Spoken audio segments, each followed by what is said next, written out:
There, tá mé chun an ambervalí a ceartú inis ón mórt. So bhí mar déanamh Cleachtadh 9.2 ceiste hain agus a dó. Agus bhí seo lear takes agus trílacha a dó. Agus bhí sé ar leathanach 1.5 car. So rinne mé ar mórt san níos tá mé chun bí hosnúla sin. So tá gná tríntá a géin an seo. Seo acaháin tá líne ag teacht amach níos fuide. Tá an bán tan tríntán ag teacht amach níos fuide. Agus tá sé roiite gin go sin 1.28 céim. Ok, so cúpla rud go gamid mína faoi an seo má cuimhan leat. Dala mí mar ar an mórt an ólas nua má raibh ilen las mu den tríntán má lean an bán las mu. Is ilen atá las mu den tríntán ag seo, ilen seachtrach. Agus tá C chom le B móda A. So ilen C agus seo méid ilen C. Chom le méid ilen B agus méid ilen A. But it's féad leat just mean of C chom le B móda A. It's féad leat sin wrong. So sa slí céin is féidir rá go bhfuil 1.28 ar cóvéid le méid ilen B an seo. Sin agus dó céim. Okay. So an sin níle ein rud eile le déanamh ach é críicnú sús an gná slí a déanamid leis an algebra chuir dó le gach taobh agus bíon 1.28 lúda dó chom le méid ilen B.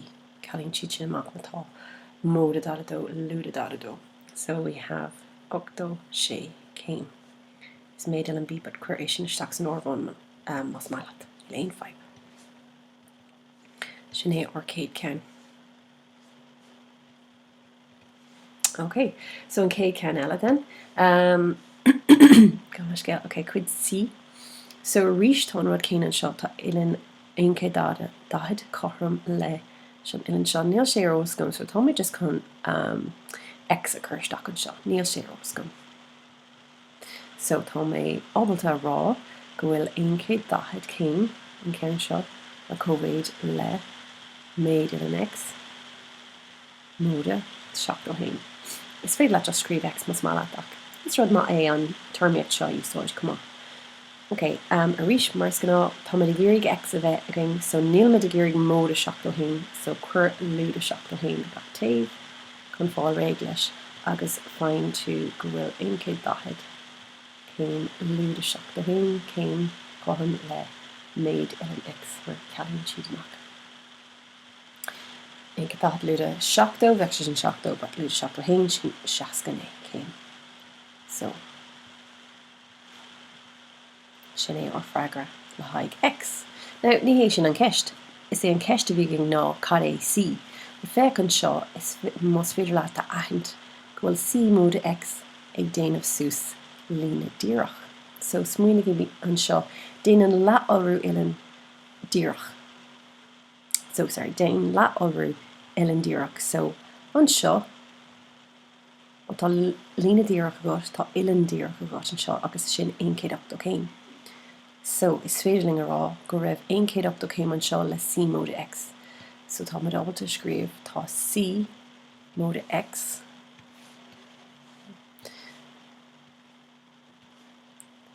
chum le 1.8. Now, chuna bheith just thomláin I gceart ceart a rá méid ilen C móda méid ilen X chum le 1.8 agus de bhór go bhfuil sé ar osagin go bhfuil C go bhfuil X chum le 69 céim.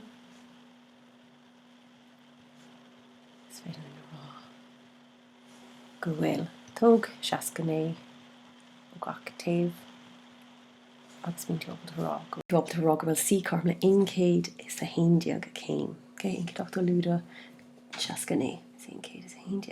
Okay, so sin cuid C an sin racmid sias. Okay, so tá cuid beag eile. So rí seán céine tá minic rá go bhfuil 1.3 ar cóvéid le seachtrach móda I, mar is ilen seachtrach é. So 1.3 céim chum le seachtrach céim móda I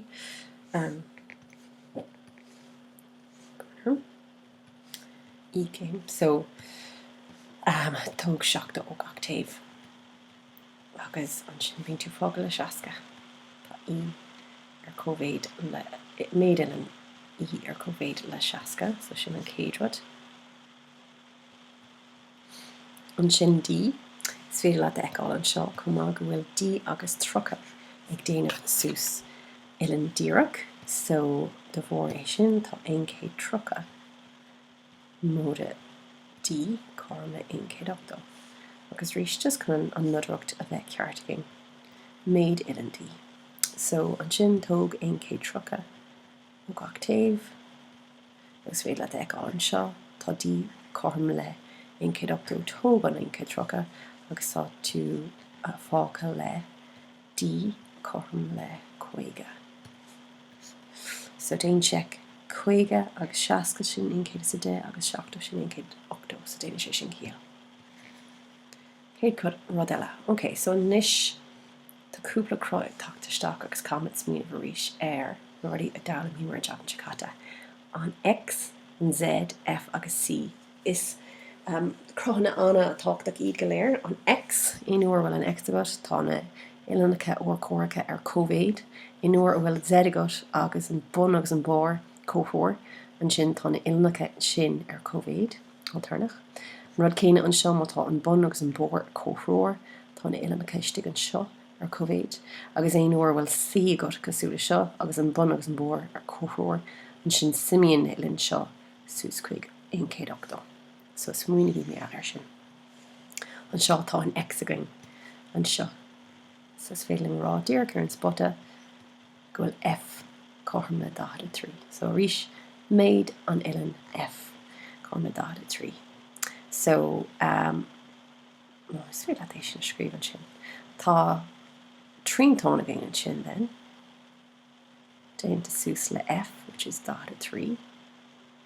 Chuige dó agus G. Ilan G.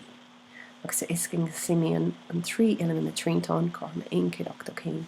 So smuoine gí mar gheall ar sin. 3 ilan na tríntón carma ein céad octó céim. So bíonn sé sin le fálam. Sé sin le teachtasteach anna chuid. Ok, so tá sé sin carma ein céad octó céim simig an dálrad seo le chéile 3 agus 2 is 5 agus tá nócha 5 go bud carm móda G carma ein céad octó. Tóg nócha 5 ó gach taobh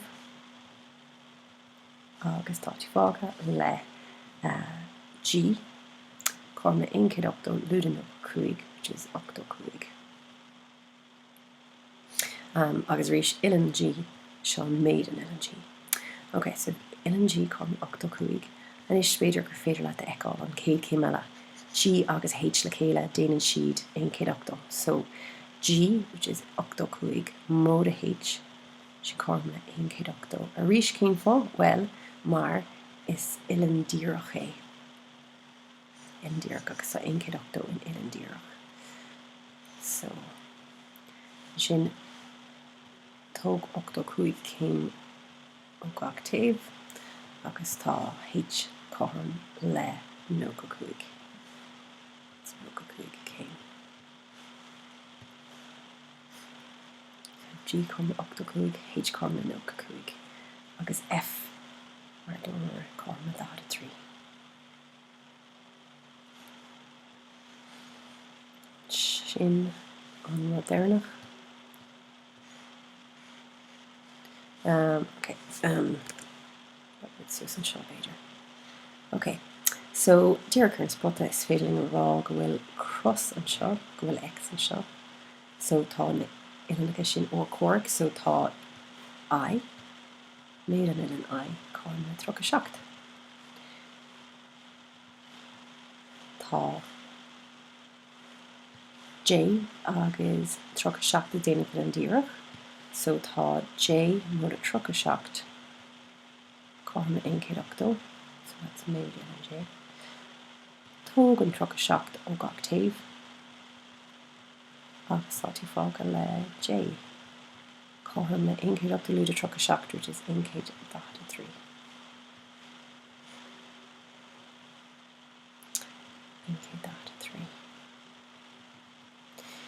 So an sin is féile eá go bhfuil Cleachtadh trí an Uileann seachtarach ar chomhhéad leis an dá Uileann in bheanach sim an dá Uileann in bheanach so tá Cleachtadh trí chum le cé móra seaca cethir. Cé. Tóg seaca cethir ó gach taobh agus tá tú fága le méad Uileann cé chum le Cleachtadh cethir lúda seaca cethir. So sin seachtó né.